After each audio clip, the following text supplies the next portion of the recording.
All right, Shabbos, say good morning. We are beginning Parak Chaf in Meretz Hashem this morning, chapter 20 in Mesillas Yesharim, the Mishkal HaChassidus. Remember again, we spent a significant amount of time in Parak Yotes in chapter 19, focusing on the midah of Chassidus, the attribute of Chassidus.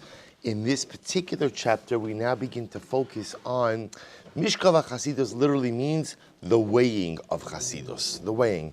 So we're going to see. Well, let's see. Now what we have, and now after we went through an extensive discussion about Chassidus, and again remember we saw how Chassidus manifests itself in a variety of different ways. There's actional Chassidus, there's cognitive Chassidus, there's kavanadika Chassidus. We've seen all of this.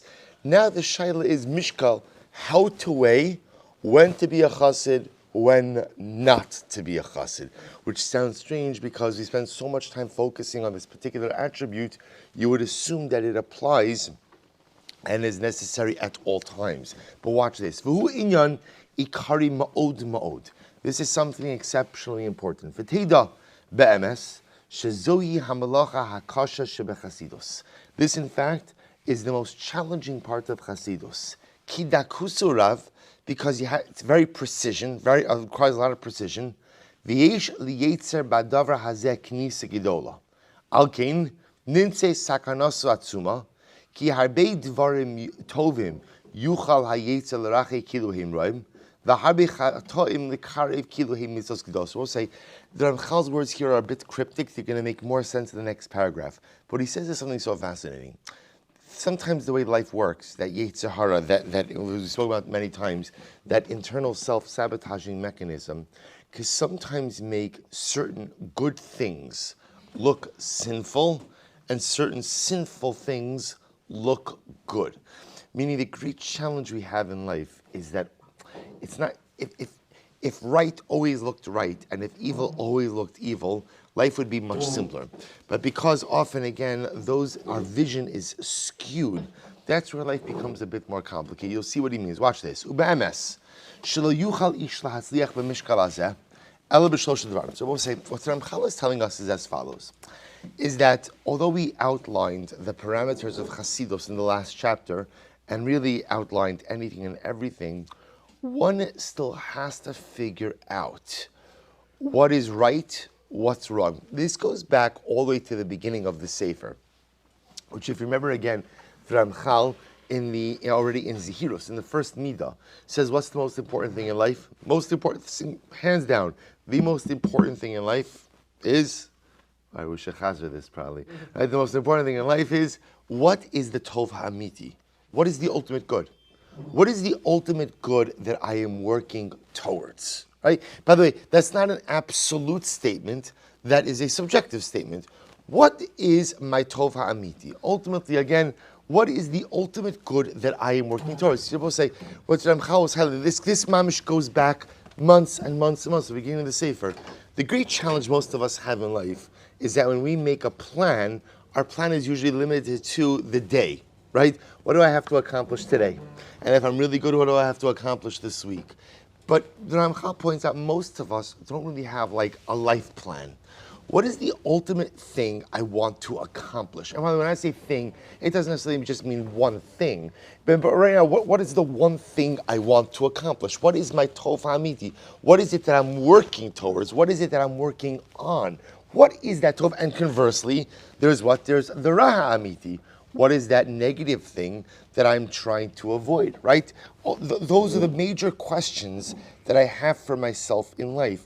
So says Ramchal, now we focused heavily on the midah of Chassidus. And in the midah of Chassidus, we spoke about again what it means to be a chassid. But as we're going to see, even in the midah of Chassidus, there are times to employ the midah, times not to employ the midah, times to go above and beyond, and times not to go above and beyond.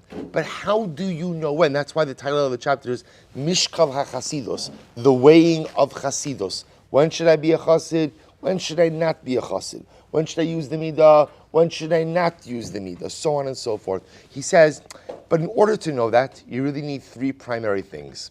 Number one, she'el libo yashar shebelevavos, shelo tieh piniyaso ela lasos nachas rach lefanav yisparach, velo zulas zeklal. Number one, is that my kavanah in life, when I do the things that I do, are ultimately, again, for HaKadosh Baruch Hu. We saw this in HaChassidus last week, to ultimately give nachas to HaKadosh Baruch Hu. To give nachas ruach, to provide literally, again, it's just nachas to HaKadosh Baruch Hu. For those zula zeklal, and my actions are not motivated by anything else. V'sheyihye ma'ayin al ma'asav iyun gadol. V'yishtadal letaknom al pi hatachlis hazeh. So I will say, so in order to know when one should be a chassid and employ the midah of chassidus, and when one should abstain from chassidus, and again, this will make a little bit more sense when you see his examples, is you must live up to 3 criteria. Criteria number 1 is that everything I do is to give nachas to HaKadosh Baruch Hu. This was the end of last chapter. That why do I do the things I do? Remember again, we saw this Ramchal was mechalik. He made a distinction between selfless and selfish behavior. Two different forms, 2 different modes of behavior. A person could go ahead and say, I'm doing what I'm doing in order to go ahead and build up my neshama, expand my ruchnius, have a chilik in olam haba. All beautiful things, but lemaisa, they're selfish. That's for me. The chassid tries to live a life of selflessness. Avoid selfishness, focus on selflessness. So therefore, in order to know when to go ahead and be a chassid and when to abstain, number 1, I need the selflessness. That which I do for HaKadosh Baruch Hu. Number 2, v'shema'ayin amasav iyun gadol. A person focuses on his actions in an incredible way. V'yishtadel letaknom al pi hatachlis hazeh. I think before I act. I think we'd all agree that's something so simple, yet it is perhaps the most complicated thing in life. To think before I act. To realize that every action has ramifications and repercussions. To realize that at the end of the day, nothing I do exists in a vacuum, and everything ultimately has ripple effects, often beyond my imagination. But to think about ultimately, again, those things and to ponder what I should do in any given moment. That's number 2. And after all of this, ultimately, again, a person recognizes I do my part. In other words, I engage in selfless behavior.